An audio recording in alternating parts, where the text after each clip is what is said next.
Hello, my name is Kathy, and today I'll be continuing the course for music theory. But before I do, I wanted to tell you that because I have a great many videos now on many different topics, that I've decided to make several different video playlists so that it's easier to find the videos of greatest interest. So please check out my playlist page. This course breaks up into three major parts. The first part is basic music theory. The second part is arranging music, and the third part is music composition. In this lesson, we will continue to learn about basic music theory. A lot of folk music, blues, rock, marches, and even some classical music is based on simple chord progressions. But of course, there is plenty of music that has more complicated harmonies. Pop and jazz in particular often use many chords with added or altered notes. Classical music also tends to use more complex chords in greater variety and is very likely to use chords that are not in the key. Some music has more complex harmonies. This can include some unusual chords, such as a major seventh and chords with altered notes. It may also include more basic chords that aren't in the key, such as diminished 1 and diminished 2, or even chords based on notes that are not in the key, such as a sharp 4 chord. Extensive study and practice are needed to be able to identify and understand these more complex progressions. It is not uncommon to find college-level music theory courses that are largely devoted to harmonic analysis and its relationship to musical forms. These videos will go no farther than to encourage you to develop a basic understanding of what harmonic analysis is about. The following chord progression is in the key of G major. Identify the relationship of each chord to the key by both name and number. Which chord is not in the key? Which chord in the key has been left out of the progression? I'll supply the answers.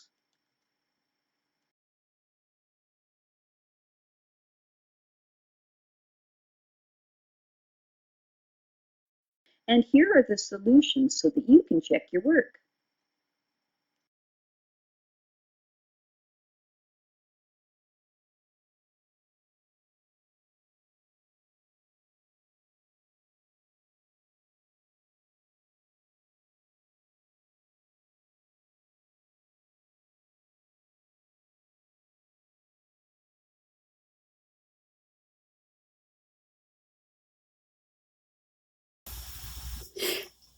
Since minor scales follow a different pattern of intervals than major scales, they will produce chord progressions with important differences from major key chord progressions.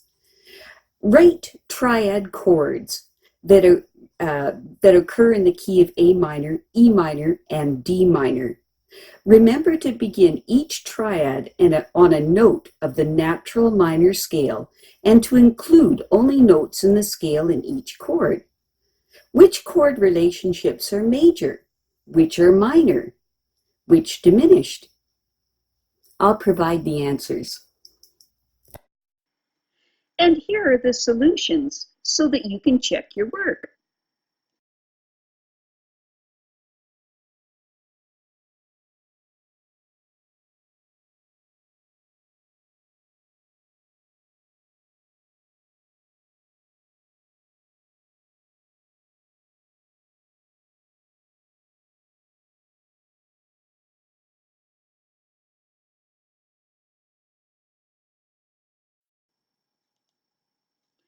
Notice that the actual chords created using the major scale and its relative minor scale are the same.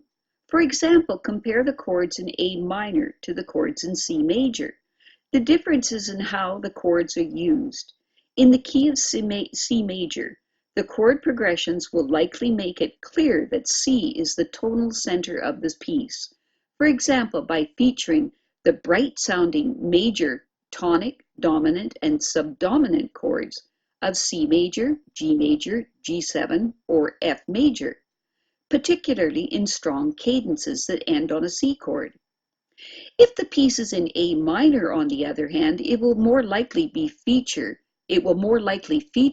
particularly in the cadences, the tonic, dominant, and subdominant of A minor, the A minor, D minor, and E minor chords. These chords are also available in the key of C major, of course, but they will not be given such a prominent place. As mentioned above, the flavor of sound that is created by a major chord with a minor seventh added gives a particularly dominant, wanting to go to the home chord sound, which in turn gives a more strong feeling of tonality to a piece of music. Because of this, many minor pieces change the major chord so that it is a dominant seventh, even though that requires using a note that is not in the key. Look at the chords in this figure. What note of each scale would have to be changed in order to make 5 major? Which other chords would be affected by this change? What would they become? And are these altered chords also likely to be used in the minor key? The point of the harmonic minor scale is to familiarize the musician with this common feature of harmony, so that the expected chords become easy to play in every minor key.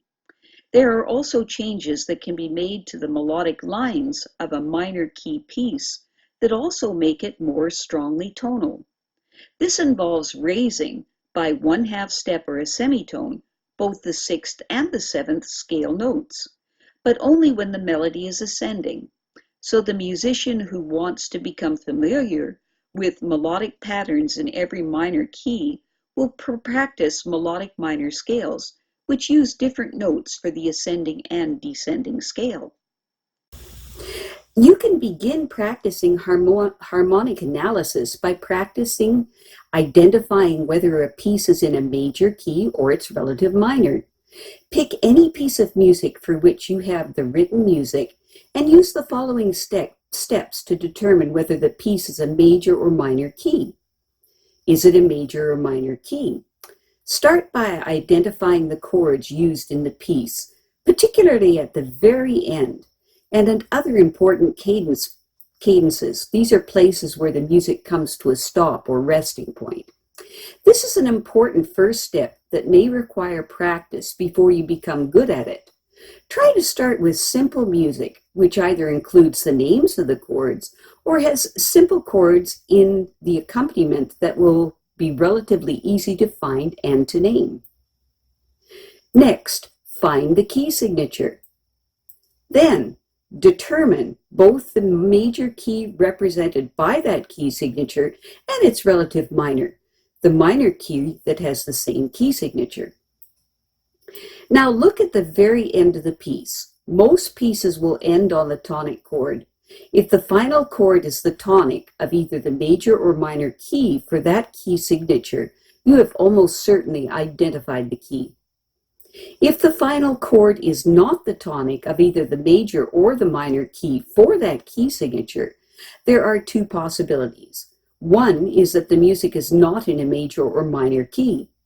Music from other cultures, as well as some jazz, folk, modern, and pre-Baroque European music, are based on other modes or scales. If the music sounds at all exotic or unusual, you should suspect that this may be the case. If the final chord is not the tonic of either the major or the minor key for that key signature, but you still suspect that it is in a major or minor key, for example, perhaps it has a repeat and fade ending, which avoids coming to rest on the tonic. You may have to study the rest of the music in order to discern the key. Look for important cadences before the end of the music to identify. You may be able to identify, just by listening, when the piece sounds as if it is approaching and landing on its resting space. Also, look for chords that have the dominant 7th flavor. Look for the specific accidentals that you would expect if the harmonic minor or melodic minor scales were being used. Check to see whether the major or minor chords are emphasized overall. Put together the various clues to each to reach your final decision. Now, let us move on to the concept of modulation in music. Sometimes a piece of music temporarily moves into a new key. This is called modulation. It is very common in traditional classical music.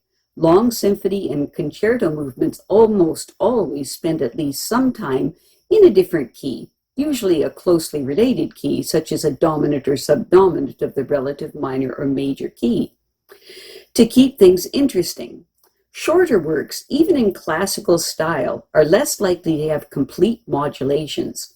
In most styles of music, a slow, gradual modulation to the new key and back seems more natural, and abrupt modulations can seem unpleasant and jarring. But implied modulations, in which the tonal center seems to suddenly shift for a short time, can be very common in some shorter works. Jazz standards, for example. As in longer works, modulation with its new set of chords is a good way to keep a piece interesting. If you find that the chord progression in a piece of music suddenly contains many chords that you would not expect in that key, it may be that the piece is modulated. Lots of accidentals or even an actual change of key signature are often clues that the music has modulated. A new key signature may help you to identify the modulation key if there is not a change of key signature. Remember that the new key is likely to contain whatever accidentals are showing up. It is also likely that many of the chords in the progression will be chords that are common in the new key. Look particularly for tonic chords and dominant sevenths. The new key is likely to be closely related to the original key. But another favorite trick in popular music is to simply move the key up one whole step, for example, from C major to D major. Modulations can make harmonic analysis much more challenging, so try to become comfortable analyzing easier pieces before tackling pieces with modulations. Although the concept of harmonic analysis is pretty basic, actually analyzing complex pieces can be a major challenge. This is one of the main fields of study for those who are interested in studying music theory at a more advanced level. One next step for those interested in the subject is to become familiar with all the ways notes may be added to basic triads. At that point, you may want to spend some time practicing analyzing some simple familiar pieces, depending on your interests. You may also want to spend time creating pleasing chord progressions by choosing chords from the correct key that will complement a melody that you know. For more advanced practice, look for music theory books that focus entirely on harmony or that spend plenty of time analyzing harmonics in real music. You will progress more quickly if you can find books that focus on the music genre that you are most interested in. As an example, there are books specifically about jazz harmonies.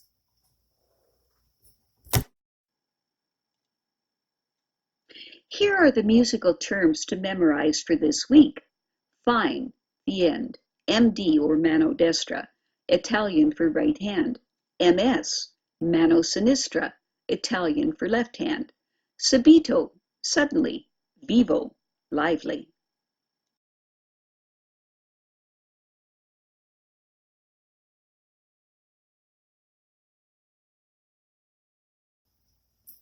I have a great many videos now on many different topics, so I've decided to make several different video playlists so that it's easy to find the videos of greatest interest. So please check out my playlist page.